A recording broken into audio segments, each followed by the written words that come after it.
Welcome back to 8482 Media. Today I have a quick one for you guys on how to find and utilize the Dreamy Glow effect on CapCut. So initially what you're going to want to do is go up to Effects, Video Effects, Light Effect, and then we're going to click on Dreamy Glow effect. Click and drag it down to the timeline. A thing you guys should know is that this effect is a pro effect, so you're going to have to get CapCut Pro to utilize this. Now with the effect being selected, we're going to go up to the Special Effects tab, and we can mess with the color of the effect, the filter of the effect, and the glow of the effect, and the range of the effect, and the size of the effect.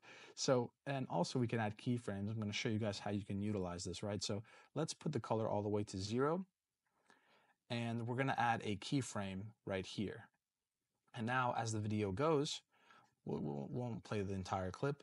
We'll increase the color all the way, right? And then the keyframe automatically adds. So let's take a look.